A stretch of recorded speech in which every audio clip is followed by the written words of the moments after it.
చివరికి పాఠ్యాంశాలు ఎట్లా పడితే అట్లా అడ్డదిడ్డంగా తయారైపోయినటువంటి రోజులు. ఓ స్కూలు వాళ్ళు బెంగళూరులో ఇప్పుడు పెద్ద చర్చకి దారితీసింది. సినీ నటి తమన్నా జీవితాన్ని పాఠ్యాంశంగా చేయడం మీద బెంగళూరులో విద్యార్థుల తల్లిదండ్రులు ఆగ్రహం వ్యక్తం చేశారు.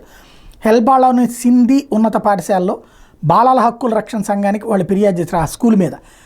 పాఠశాలలోని 7వ తరగతి విద్యార్థుల పాఠ్యాంశాల్లో 7వ చాప్టర్లో సింధీ వ్యక్తుల గురించి ఓ అంశాన్ని దాంట్లో మెన్షన్ చేశారట. స్ఫూర్తివంతమైనటువంటి వాళ్ళు అన్నది. అందులో తమన్నా భాటియా, నటుడు రణ్వీర్ సింగ్ గురించి కూడా 2 పాఠ్యాంశాలు పెట్టారట. పలు చిత్రాల్లో అర్ధనగ్నంగా నటించే తమన్నా జీవితాన్ని పాఠ్యాంశంగా చేర్చడం ఏంటంటూ తల్లిదండ్రులు ఈ సందర్భంగా ఆగ్రహం వ్యక్తం చేశారు. అయితే సింధీ సామాజిక వర్గంలో ఎంతోమంది కళాకారులు ఉన్నారని వాళ్ళ గురించి పాఠ్యాంశంగా ఇస్తే తమకు అభ్యంతరం లేదన్నారు. దీన్ని వ్యతిరేకించినందుకు తమ పిల్లలకు టీసీ ఇస్తామని పాఠశాల యాజమాన్యం బెదిరిస్తోందంటూ ఆరోపించారు. తల్లిదండ్రులను పాఠశాల యాజమాన్యం బుజ్జగిస్తోంది.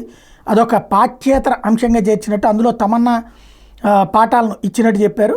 స్వాతంత్రం అనంతరం సింధు ప్రాంత విభజన అనంతరం ఆ సామాజిక వర్గ ప్రజల జీవితాలు ఎలా ఉన్నాయనే విషయం విద్యార్థులకు తెలియజేసేందుకే పాఠ్యాంశంగా ముద్రించినట్టు చెప్పుకొచ్చారు.